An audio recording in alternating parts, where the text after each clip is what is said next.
What if I told you a tribe in Africa will not only allow you to steal another man's wife, but actually celebrate you for it? If you think you have heard it all, think again, because in today's video, you will learn more about a shocking but fascinating tradition that proves that Africa is still filled with many cultural practices that can still blow your mind. One man, one wife. This monogamous conception of marriage has been popularized by Western legal systems and religions like Christianity. Monogamy is now the normative standard for family law worldwide, even in Africa, where polygamy has been historically practiced and accepted.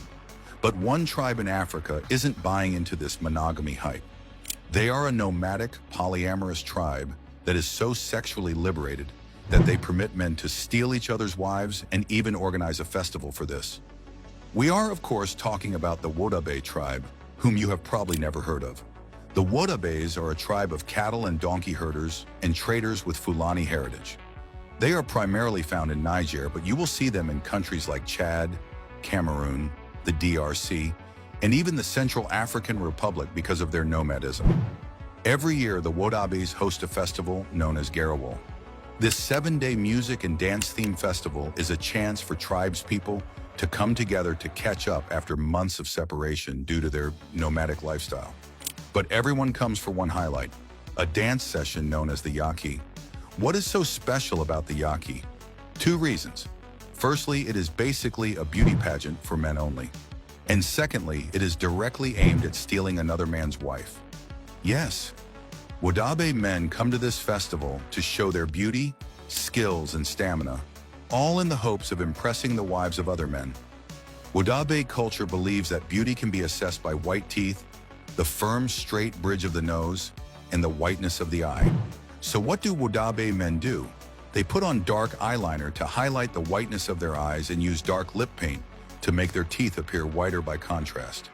Then they apply ochre powder and white paint on their faces, especially on the bridge of their noses, to make them look longer and straighter. The final touch is a white ostrich feather in their hair, making them appear taller. These men will then line up next to each other, face the sun, and start chanting and swaying their bodies. They also open their eyes wide and grin as broadly as possible so everyone can see the whiteness. The men's performance is judged by 3 of the tribe's prettiest women, usually chosen because their fathers have won the Yaki dance before. But every other woman is equally interested in the dance, so there is a lot of cheering. This is because any woman, even if she is already married, can pick the man who impresses her the most during the dance. All she has to do is point at that man, and he gets the privilege of enjoying a fling with her that night. If she really likes the man, she can even divorce her husband and marry him eventually. This sounds really brutal, right? But the rules are actually pretty simple. Firstly, a man chosen by a married woman must successfully steal her from her husband. He must literally sneak out in the middle of the night to find the woman who chose him and consummate a relationship with her without getting caught by her husband. If the chosen man pulls this off, the woman's marriage comes to an end, and the previous husband cannot even contest this. Secondly, men who do not want their wives stolen should simply not allow them to attend the festival. They have only themselves to blame if they permit their wives to go, and she ends up picking someone else. Interesting stuff.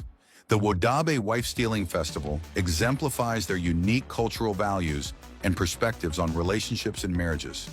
It is a reminder that even in a largely westernized world, not everything conforms to Western standards, and that's absolutely fine. Africans and other people still practice customs that may be considered weird by Western standards, but we should seek to learn more about and appreciate these practices instead of considering them inferior. You've heard about the Wodaabe Wife-Stealing Festival. What other unconventional cultural practice occurs in your African country?